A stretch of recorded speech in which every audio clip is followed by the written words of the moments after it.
Buenos días a todos. Antes que nada, gracias por la invitación. Estamos aquí como cada año conmemorando el Día del Suelo. Y bueno, en esta ocasión tengo la oportunidad de platicarles acerca de la milpa yucateca. Un agroecosistema, hemos nombrado esta plática. Ya estaré tratando de convencerlos de esto durante la próxima media hora. Y bueno, lo que quiero comenzar diciendo es que todo mundo conocemos mucho acerca de la milpa, eh, pero en Yucatán la milpa tiene una característica muy importante, que es una milpa con fuego. Se basa en un sistema denominado rosa, tumba y quema, y eso la hace muy diferente a otros tipos de milpa que ustedes puedan conocer en otras partes de México.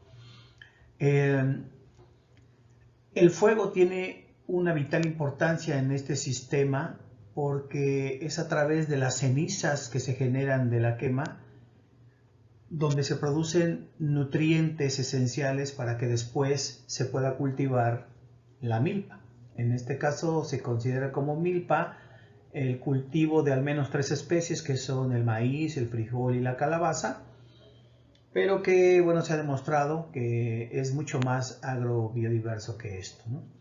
En las imágenes vemos un terreno en la imagen de la izquierda que acaba de ser rozado y tumbado, es decir, la mayor parte de la vegetación ha sido tumbada y se dejó secar en el terreno para después poder aplicar la quema que genera las cenizas, que es la última foto, y después de la generación de cenizas, con las primeras lluvias del temporal, se siembra la milpa. Algo importante que quizás algunos de ustedes no sepan es que recientemente la milpa maya recibió la denominación de Sistema Importante del Patrimonio Agrícola Mundial, y eso ha hecho que la gente mire otra vez a la milpa y se están revalorando algunas cosas y se quieren hacer diferentes estudios y programas sobre ella. Entonces estamos en un momento de auge y de discusión otra vez, ¿verdad?, sobre la milpa maya.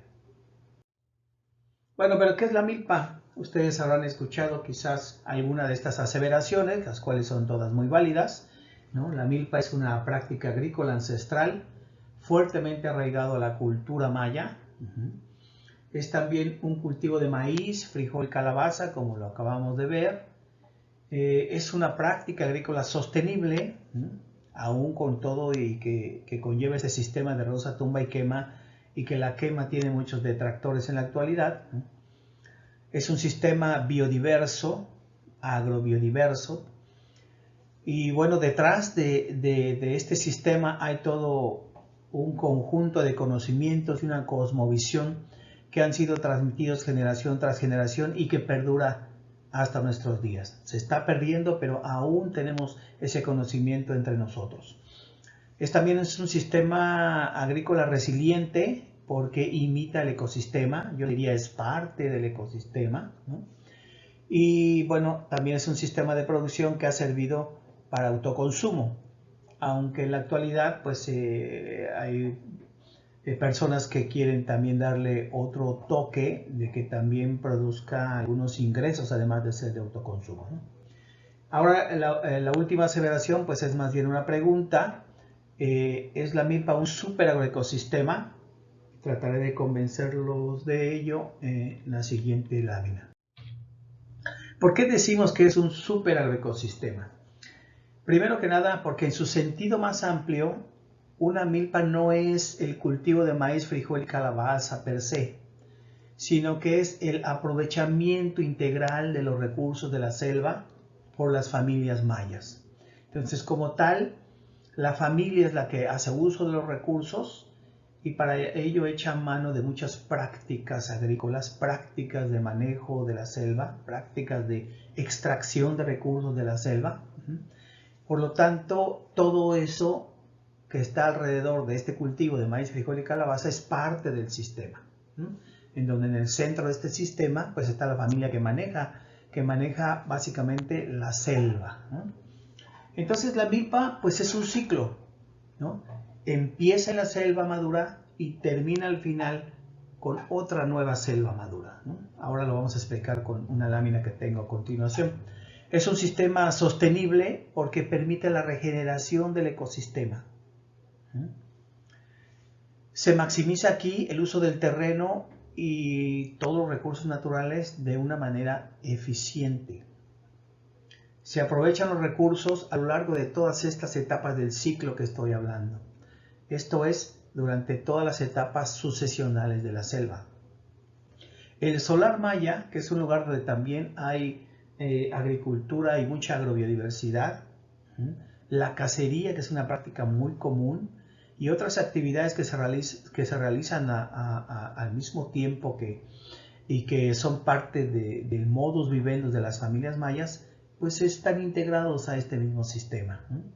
Se aprovechan los nutrientes de la biomasa vegetal a través de la quema, como ya habíamos explicado. Se maximiza la agrobiodiversidad. Hay muchos cultivos, no nada más maíz, frijol y calabaza. Eso minimiza las plagas y las enfermedades en su sentido original itinerante. Y quiero hacer aquí una pausa, porque la milpa maya tradicional era un sistema itinerante.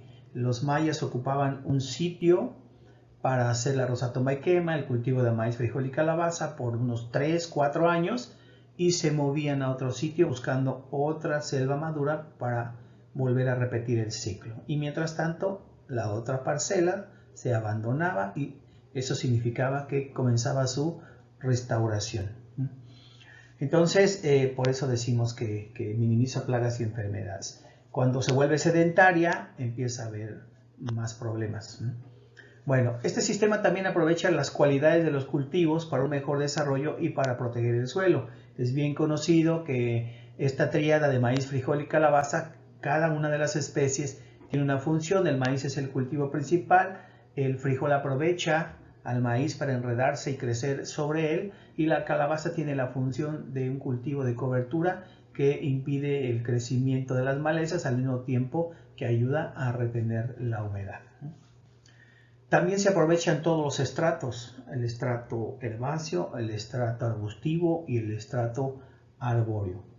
Y finalmente está adaptado a las condiciones locales. Entonces, todas estas características y el hecho de que todas estas pequeñas prácticas de manejo, pequeños subsistemas de manejo estén entrelazados uno con otro, hace posible que nosotros podamos llamar a la milpa un superagroecosistema y no diferentes agroecosistemas por separado.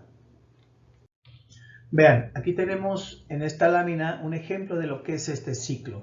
Ustedes observan en la parte superior, ahí dice selva madura, y es precisamente donde comienza este ciclo de la milpa maya.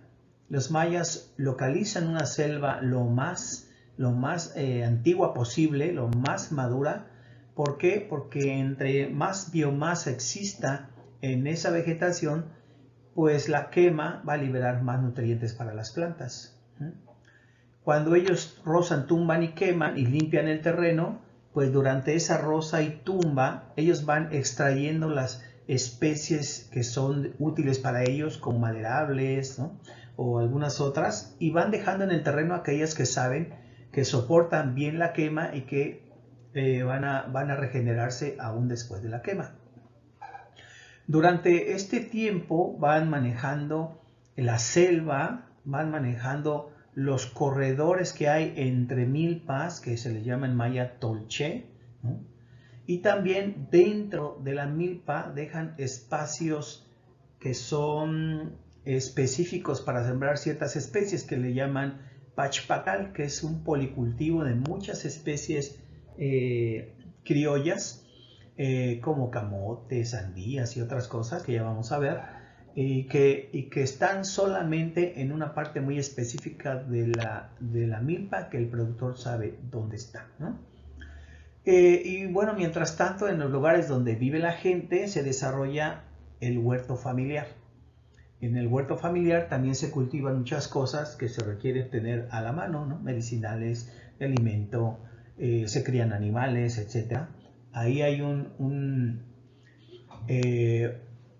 una manera de producir hortalizas que es un canche, que es una como plataforma elevada de madera, a manera como de una maceta grande, en donde la parte superior se llena de tierra y se pueden cultivar diferentes hortalizas que están lejos del alcance de los animales que se crían en el solar. Entonces, lo que se produce en la milpa más lo que se produce en el solar, pues se complementa para que los habitantes o los integrantes de la familia tengan una buena alimentación. La milpa como tal, la siembra de maíz, frijol y calabaza, dura como máximo 3 años, en algunas ocasiones hasta 4 o 5, pero lo normal es que se siembre por 3 años y después el lugar se abandona. Las razones por las que se abandona indican que están relacionadas con dos cosas. Uno, los nutrientes que se liberaron de las cenizas pues se van agotando, y dos, las arbences, como son más competitivas que los cultivos, empiezan a ganar los pocos nutrientes que van quedando en el suelo y es muy difícil de controlarlos. Entonces se prefiere ya abandonar, dejar que la selva empiece a recuperarse y se busca otro sitio. Y así tenemos diferentes etapas de sucesión de la selva hasta que vuelve a ser madura, ¿no? Y durante todas esas etapas sucesionales, los mayas también aprovechan todos los recursos que hay ahí. Porque hay recursos que no existen en la selva madura. En la selva en regeneración va habiendo otro tipo de recursos que van ocupando y son sitios especiales, por ejemplo, para hacer cacería. Desde que se siembra maíz, frijol y calabaza ya hay animales circundando y se puede hacer cacería, pero también se puede hacer mejor cacería en estas primeras etapas sucesionales que en la selva más madura. Entonces este ciclo funciona a la perfección siempre y cuando tengamos como insumo principal la selva madura. En la actualidad hay varios factores que están afectando este ciclo de la milpa. Uno de ellos es que cada vez estamos utilizando más insumos externos para poder hacer este sistema, ¿no? Desde herramientas, fertilizantes, pesticidas, etc. También estamos viendo en la parte social que hay una pérdida de identidad. Cada vez menos los jóvenes se sienten con ganas de ser agricultores, ¿no? Prefieren ir a las ciudades a conseguir trabajos asalariados. Entonces se está perdiendo mucho la identidad de ser milpero, pero también el conocimiento que está asociado a ser un milpero. Y esto, pues en consecuencia, también trae pérdida de diversidad, porque si ya no se están cultivando las especies y no hay nadie que las cultive, si ya no hay nadie que las reconozca, pues se dejan de sembrar y entonces se va perdiendo también la diversidad. Y también pues podemos decir que a veces hay cambios bruscos de prácticas agrícolas que vienen acompañadas desgraciadamente por promociones de proyectos que vienen del gobierno, programas en donde se incentivan ciertas prácticas que son pues muy dispares de lo que son las creencias y la cosmovisión, pero que se promueven como maneras de tratar de fortalecer al campo, pero sin considerar todo ese conocimiento tradicional que los mayas tienen, ¿no? Entonces este es el ciclo.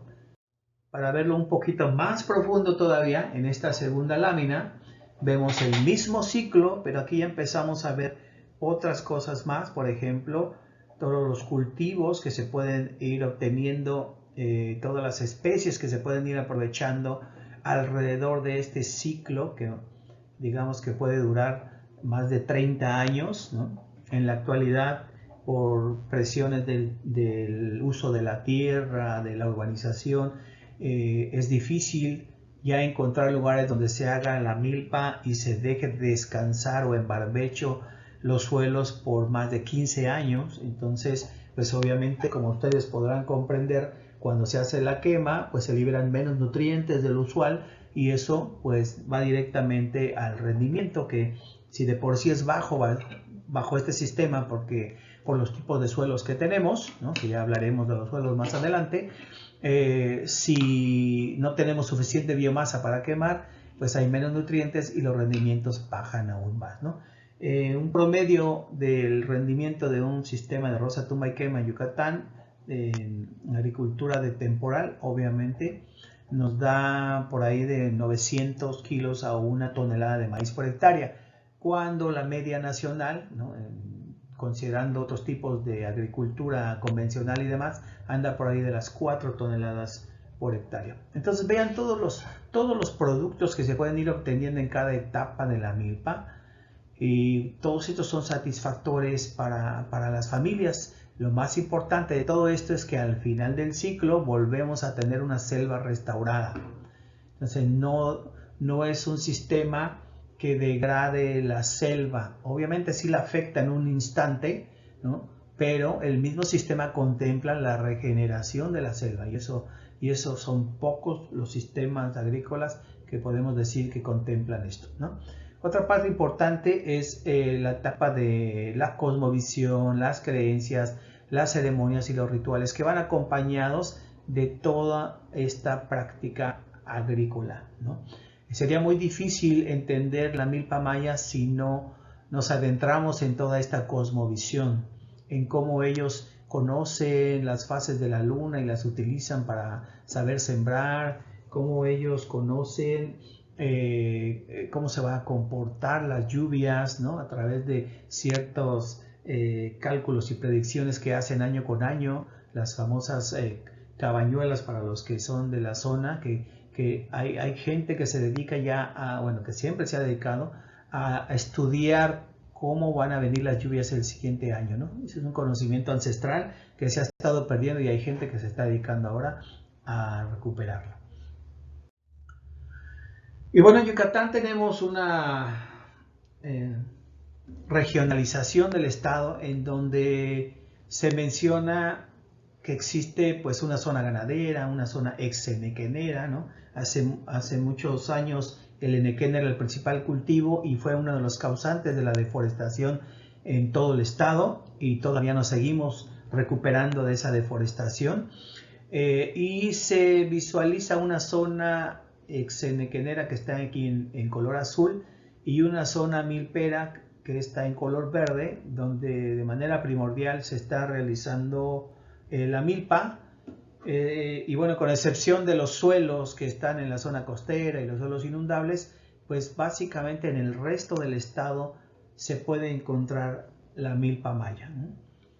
Quizás un poco enfocado en estas dos zonas, pero como vamos a ver en la siguiente lámina, esta es una imagen más reciente de Terán, que nos muestra que prácticamente podemos encontrar milpa maya en todo el estado de Yucatán, poquito alejado de las costas, y también hacia la parte de Campeche y algunas partes de Quintana Roo. Entonces la milpa maya está más que viva, se sigue practicando, hay mucha gente que todavía tiene mucho conocimiento tradicional acerca de la milpa, y es un sistema muy importante hoy por hoy. Algunos de los productos de la milpa, para los que desconocen un poco el área maya, pues tenemos una gran diversidad de maíces locales, ¿no?, muchos de ellos adaptados a las condiciones de mucho sol, de sequía que a veces tenemos aquí. Tenemos muchas variedades de frijoles también, ¿no?, de todo tipo. Tenemos muchas variedades de diferentes tipos de calabazas. Y dentro del solar o del pachpacal que ya habíamos platicado, que es esa parte específica en la milpa donde se siembran otros cultivos, pues tenemos sandías, melones, jícamas, macales, achiote, chiles de todo tipo, tomates, ¿no? Y tenemos también, como en otras partes del país, este hongo que crece en el maíz, que le llamamos huitlacoche en el centro del país. Aquí desconozco si tiene un nombre en maya, lo que sí sé es que en la región maya es muy poco consumido, se considera una enfermedad y como algo que no debe de consumirse, ¿no? Yo cuando de repente voy a las milpas y me lo encuentro, la gente me lo regala porque ellos no lo consumen, ¿no? Bueno, hablando ya del tema de los suelos, una vez que hemos puesto en contexto lo que es la milpa y su importancia, Habré de decir que en el estado de Yucatán, pues la unidad de suelos o el grupo de suelos, ¿no? Ahora se llama grupo de suelos de acuerdo a la WRB, son los leptosols, que son suelos de menos de 25 centímetros y debajo está una roca sólida, o aquellos que son de más de 25, pero que más del 80% del volumen en el perfil son fragmentos rocosos. Entonces, esos suelos son muy difíciles de cultivar con técnicas convencionales, no se pueden arar, es difícil poner sistemas de riego, etcétera, etcétera. Entonces, eso representa más del 50% de los suelos en Yucatán, por lo que la agricultura convencional está confinada a unos cuantos grupos de suelos, específicamente lixisoles y lubisoles, que en conjunto no representan más del 15% de los suelos en Yucatán. Esos suelos profundos y libres de rocas y que pueden ser mecanizables y demás, se encuentran en el sur del estado nada más. Pero en el resto del estado encontramos principalmente leptosols y cambisols, ¿no? Y estos suelos, con algunos parchecillos de lubisol que también se encuentran por ahí, son los suelos en donde se realiza la milpa. Suelos donde no se hace milpa, pues tenemos todos aquellos que están asociados con la playa y las sales, arenosol, solonet, solonchax, como los tres primeros de arriba de esta imagen, pero también leptosoles líticos que tienen menos de 5 centímetros, menos de 10 centímetros de profundidad, que no permiten el enraizamiento de las plantas de maíz, y también los suelos que son inundables, ¿no? Que también hay leptosoles, histosol, gleisol y estagnosol. En estos suelos no vamos a encontrar milpas, vamos a encontrar otros tipos de vegetación natural o quizás algunos pastos inducidos. Histosols y gleisols únicamente si se secan se puede hacer algo de agricultura ahí, ¿no? Y bueno, hablando entonces de los suelos donde sí se puede sembrar la milpa, pues estamos hablando básicamente leptosols, cambisols, lubisols, lixisols, ¿no? Y lo interesante de estos suelos es que están dentro de un contexto de relieve muy plano, pero no completamente plano. Nosotros tenemos pues básicamente ningún relieve alto. Nuestro relieve más alto es un lugar que se llama la Sierrita de Ticul, una pequeña cadenita montañosa de no más de 250 metros sobre el nivel del mar, y hacia el sur están los suelos profundos y hacia el norte están los suelos no tan profundos, que están distribuidos a manera de una planicie ondulada. Y eso da lugar a dos zonas de microrelieve muy características: los altillos y las planicies, ¿no? O los montículos y las planicies. Y los altillos suelen ser esas partes un poquito más elevadas, en donde vamos a encontrar suelos cafés, suelos rojos, suelos cafés y suelos negros, y que van a estar asociados a roca dura o a fragmentos de roca. Y en las planicies vamos a tener suelos cafés más claros, suelos rojos, que son suelos un poco más profundos, más libres de fragmentos de roca y que son un poquito mejor en sus propiedades físicas para los cultivos. En esta lámina vemos una planicie y unos montículos, y en la parte de abajo tenemos una gráfica del Dr. Bautista en donde claramente se ve que hay relación entre las propiedades del suelo, en este caso contenido de materia orgánica, con este microrelieve, ¿no? En las partes más bajas, en los suelos rojos, tenemos menor cantidad de materia orgánica, y conforme vamos yendo hacia las partes altas, la materia orgánica se incrementa. Y esta relación se encuentra también en otras variables físico-químicas. Entonces es importante saber esto cuando estudiamos los suelos de Yucatán. Y bueno, los suelos de montículo pues son así. Miren, en la parte superior está la selva, una selva joven, y cuando nosotros hacemos un corte, en este caso nuestros amigos del Tren Maya nos hicieron favor de hacer el corte, y aquí podemos apreciar cómo es el subsuelo. En la parte superior tenemos un leptosol, pero en algunas partes, vean, tenemos estas acumulaciones de suelo subsuperficial, ¿no? Que si tenemos la suerte de hacer una calicata en la parte donde se ve que el suelo va a lo más profundo, podríamos pensar que estamos ante un suelo que no es un leptosol, porque posiblemente es mucho más profundo de los 25 centímetros y posiblemente también es libre de rocas, ¿no? Sin embargo, si vemos la configuración de todo el montículo, pues vemos que eso realmente es una especie de caverna que se llenó de suelo y no necesariamente es un suelo que se fue formando, ¿no? No es un suelo que se formó in situ, sino es más bien un movimiento de suelo quizá de la superficie hacia allá, o un suelo enterrado en algunos casos, ¿no? que podemos detectar cosas extrañas en estas paredes.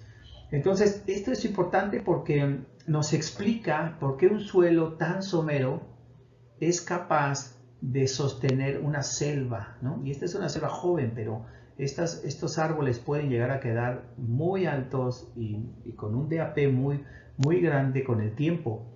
Simplemente que no han tenido la oportunidad, después de la época del Enequén, de recuperarse por completo.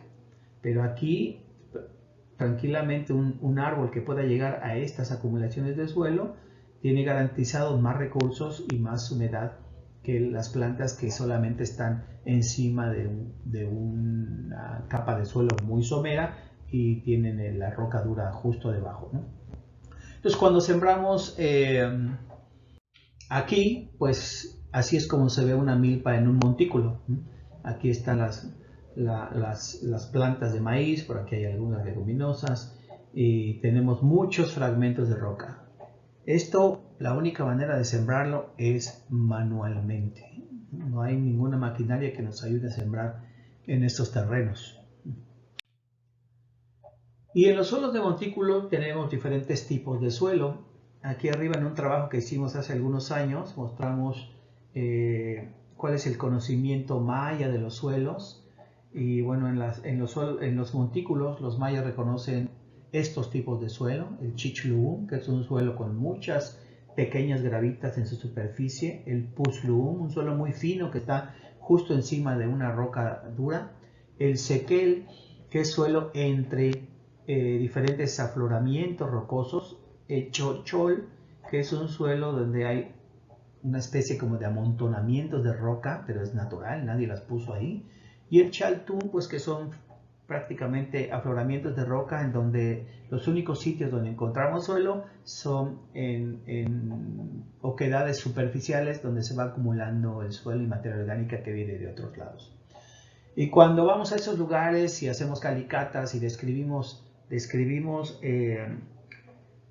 y clasificamos los suelos de acuerdo, en este caso, a la WRB, pues empezamos a encontrar que tenemos diferentes tipos de leptosols e incluso calcisols, ¿no? Entonces son los suelos que están asociados principalmente a los montículos de ese microrrelieve que hemos estado platicando. Si nos vamos a las planicies, entonces encontramos estos suelos rojos, bonitos, libres de piedras, en donde se puede cultivar más fácil, ¿no? Pero que químicamente no son mejores que esos suelos negros, ¿no? Si evaluamos las propiedades químicas de los suelos cafés y negros, son mucho mejores que las de los suelos rojos. Sin embargo, aquí los suelos rojos son mucho más fáciles de manejar y bueno, tienen un volumen más grande, ¿no? Entonces, en estos suelos de planicie, lo que encontramos son estos tipos de suelos. Los suelos rojos, los campesinos mayas los conocen como cancap, a menos de que el suelo sea muy somero, entonces ya le llaman jailum, un suelo que está sobre una roca dura continua. Entonces podemos encontrar diferentes tonalidades de color rojo en el paisaje con diferentes grados de asociación con la roca, aunque normalmente no tienen roca aflorante ni fragmentos de roca, pero en algunos casos raros, como este de la tercera imagen, sí tenemos un suelo rojo con muchos afloramientos de roca, ¿no? Y cuando hacemos la descripción de perfiles y la clasificación de acuerdo a la WRB, pues encontramos que tenemos lubisols, cambisols, regosols, ¿no? Y leptosols también, ¿no? Entonces, esos son los suelos que hay en las planicies y que también se ocupan para hacer milpa, aunque en muchas ocasiones pues ya se están prefiriendo para hacer otro tipo de cultivos, sobre todo cultivos ya no locales. Hemos visto que se siembran, por ejemplo, soya, ¿no? Sandías y otro tipo de cosas que ya no son de carácter local. Y bueno, aquí hay algunos otros ejemplos. Estos son del sur del estado de Yucatán, son más Lubisol, Retosol, Cambisol, quizá un Rebosol por aquí, que son los suelos típicos donde nosotros vamos a encontrar la milpa maya. Y bueno, esta imagen es uno de los primeros perfiles que yo describí y reporté. Esto fue para mi tesis de maestría hace ya algunos años. Y la quise mostrar porque, bueno, es un suelo de una milpa, pero es algo que hemos estado perdiendo los edafólogos, es la capacidad de representar lo que vemos en el campo de una manera gráfica, ¿no? Y yo recuerdo que a mí yo estaba muy fascinado y presumía mucho mis dibujos de cómo presentaba yo los datos de mis perfiles, pero con el tiempo realmente lo he dejado de hacer por falta de tiempo. Estos los hacía en un programa que se llamaba CorelDRAW, que ya ni existe, ¿no? Entonces, pero de manera visual me gustaba cómo se veía, y ahora pues normalmente hacemos el cuadro, ponemos la foto, pero estas son cosas muy ilustrativas y que ayudan mucho para ver las tendencias y las características de un suelo, ¿no? Es nada más para comentar que nos hace falta retomar este tipo de cosas que hagan vistoso lo que hacemos, ¿no? Bueno, para ya ir redondeando el tema, ¿cuáles son los retos que enfrenta la milpa maya, ¿no? Pues primero que nada, un problema muy grande que tenemos y que cada día se está acentuando más es que la agricultura de la milpa maya es temporal y las lluvias cada vez son más erráticas. Entonces, la producción o llegar a la etapa de cosecha o tener un buen rendimiento es una cosa no muy segura. Entonces eso está provocando que mucha gente abandone la práctica de la agricultura en general, no solo de la milpa, para tratar de buscar un trabajo asalariado donde tengan un ingreso seguro, y entonces la agricultura es como un segundo trabajo o un trabajo más de no sé, quizás por costumbre, pero ya no es como que la principal actividad, y eso es una lástima. Se dedica cada vez menos tiempo a las actividades agrícolas por esta razón. No solamente gente que busca trabajos asalariados en la misma comunidad o en las ciudades más cercanas, sino que se va al extranjero buscando mejor suerte, ¿no? Aunado a esto, tenemos programas del gobierno que estimulan la agricultura convencional. Y esto, entre otras cosas, no nada más cambia la cosmovisión y la manera de ver la agricultura de la gente, sino que aumenta la inversión. La milpa de Rosa Tumba y Quema, lo único que ocupaba era mano de obra. Ahora si le metemos un herbicida, le metemos una desbrozadora, empieza a aumentar la inversión. Y ese aumento de inversión no nos garantiza tener rendimientos que paguen esa inversión. Entonces, ese es un problema también que tenemos. La disponibilidad de tierras es importante también. El problema de tenencia se está acentuando, hay ejidos que ya se repartieron y ahora pues el productor tiene un número finito de terreno para trabajar y ya no es tan fácil moverse a otro lugar para ir en búsqueda de otro nuevo lugar para hacer milpa el siguiente año o en el tercer año que abandone el primer lugar. Hay mucha gente que ahora está rentando terrenos dentro del ejido para poder seguir haciendo milpa, ¿no? Y eso es una tristeza. Otro aspecto es la quema. La quema tiene muchos detractores, pero desde mi punto de vista es porque no se ha comprendido bien su función, ¿no? Desde mi punto de vista, si la quema está bien hecha, si el sistema se realiza como debe de ser, la quema no debería ser un problema del que deberíamos preocuparnos, ni siquiera por el asunto del cambio climático, porque hay otras fuentes, ¿no?, de gases de efecto invernadero que son mayores que los de la quema agrícola. La itinerancia de la milpa, ¿no?, lo que les comentaba, que los productores se iban moviendo buscando una nueva milpa cada 3-4 años, pues se ha perdido con esto de la tenencia de la tierra y sobre todo por el establecimiento de la gente en villas, ¿no?, en pueblos. Entonces ahora la gente tiene su casa en el pueblo y pues todavía yo conozco gente que camina 10-15 kilómetros para llegar a su milpa, ¿no? Entonces, y tiene que regresar pues todos los días a su casa y pues antes se supone que iban moviéndose con todo y la familia, eso ya se está casi perdiendo por completo, ¿no?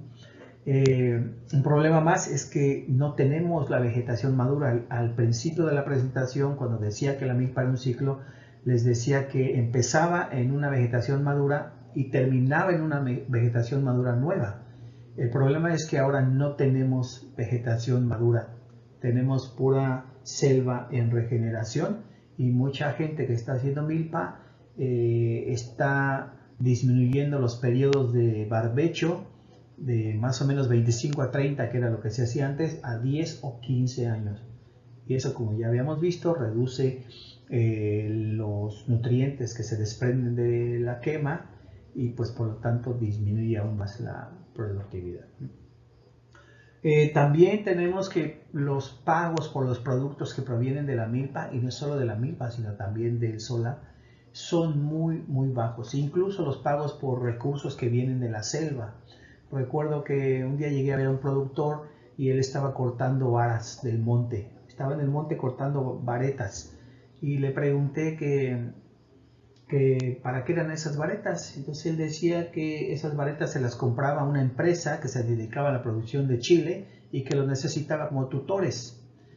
Y le dije, bueno, pues está bien, es una entrada de dinero para usted. Y le pregunté, ¿y cuánto le pagan? Y él le comentaba, nos pagan a 50 centavos cada vareta. Y el señor ya llevaba ahí como 10 rollos de 100 varetas.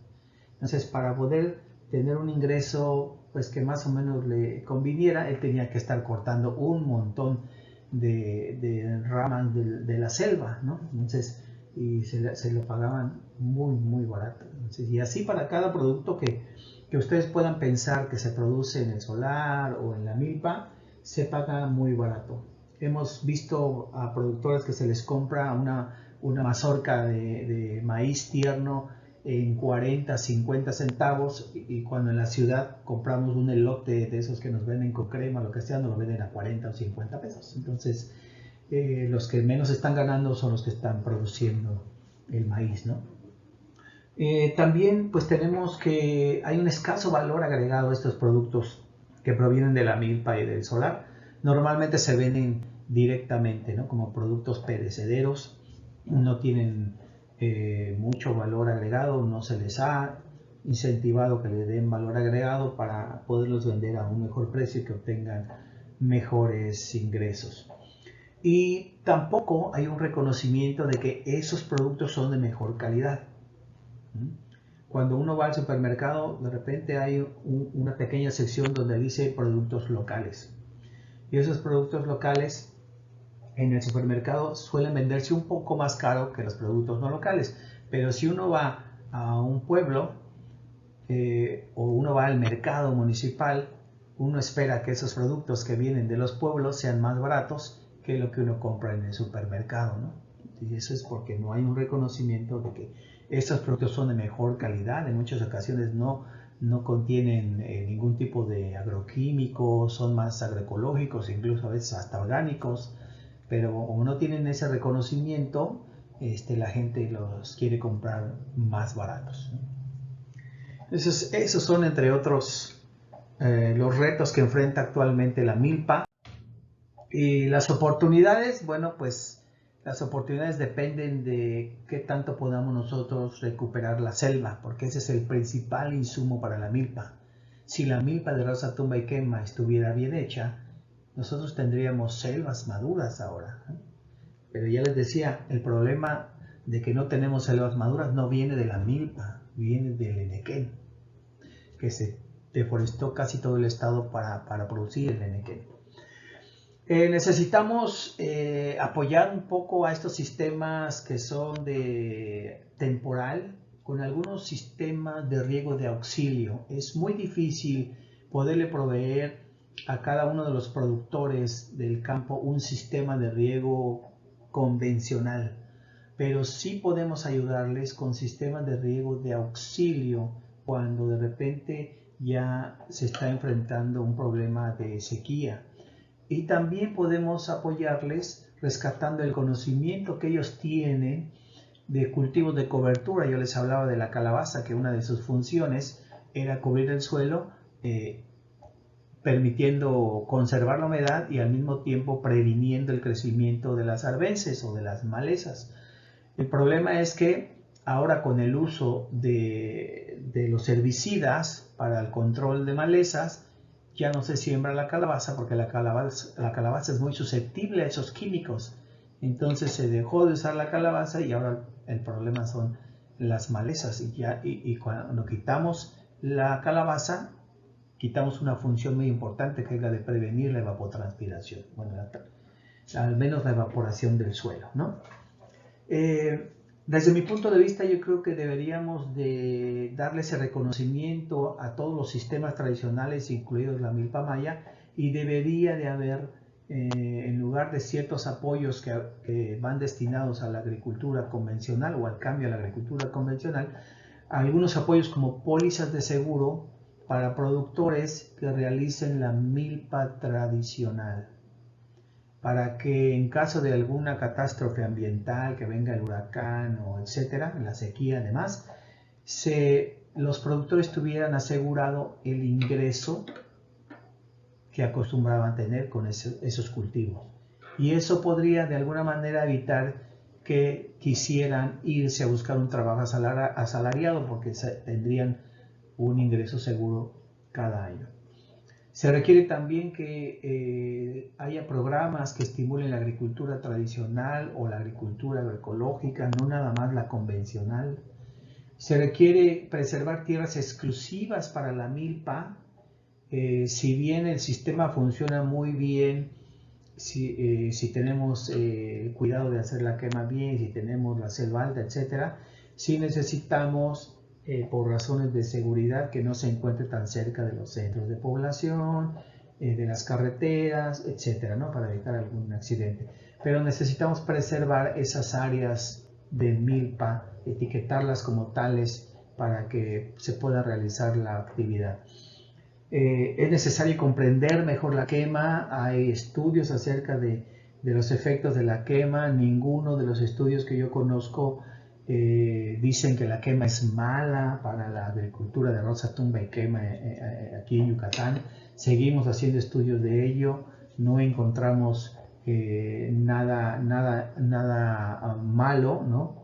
El asunto es que necesitamos recuperar a la selva, porque si quemamos constantemente la selva nunca la vamos a recuperar y necesitamos la selva madura para que la rosa tumba y quema funcione bien. Necesitamos también precios de garantía para estos productos que vienen de la milpa. Se habla mucho de precios de garantía, pero para los productores que tienen toneladas de maíz, toneladas de frijol, pero aquí en la milpa los recursos son más selectos, son menos los rendimientos y deberían ser más apreciados de lo que son. Agregar valor a los productos de la milpa también es importante, ¿no? Algún tipo de certificado de que es un producto proveniente de una milpa tradicional, ¿no? De un productor tradicional, para que le des un poco más de valor a esos productos, valdría la pena intentarlo. Por supuesto, campañas para el consumo de productos de la milpa, ¿no? Yo siempre le pregunto a mis estudiantes de agroecología, ¿por qué si ustedes van a cualquier supermercado en México encuentran calabaza italiana y no encuentran calabaza yucateca? Y ahí tenemos que trabajar en promover a nuestras especies locales y promoverlas dentro de nuestro país y después podemos promoverlas hacia afuera, pero somos más propensos a recibir cosas de afuera que a nosotros intentar promover lo nuestro, ¿no? Y bueno, ya para concluir, tengo que decir que la milpa es un sistema adaptado a las condiciones de suelo. Ya vimos los tipos de suelo que tenemos, las condiciones que hay en Yucatán, y la milpa es un sistema adaptado a estos suelos, a estas condiciones. Los lectosol, cambisol, luisol son los principales tipos de suelos que han permitido la realización de la milpa en Yucatán, y este sistema milpa es el manejo más adecuado para este tipo de selvas, porque es un manejo de pocos años en agricultura y luego regeneración de la selva. Entonces, esa es la aptitud de los suelos de Yucatán. Selva, a la cual le podemos robar unos 3 años para hacer agricultura y dejarla regenerar. Porque los suelos de Yucatán no son ricos en nutrientes. Los suelos de Yucatán son bajos en nutrientes porque solamente tenemos como material formador la roca caliza. Todos los nutrientes que hay en los suelos provienen de sedimentos marinos que emergieron con la península de Yucatán. Entonces, este es el mejor sistema de trabajo para estos suelos.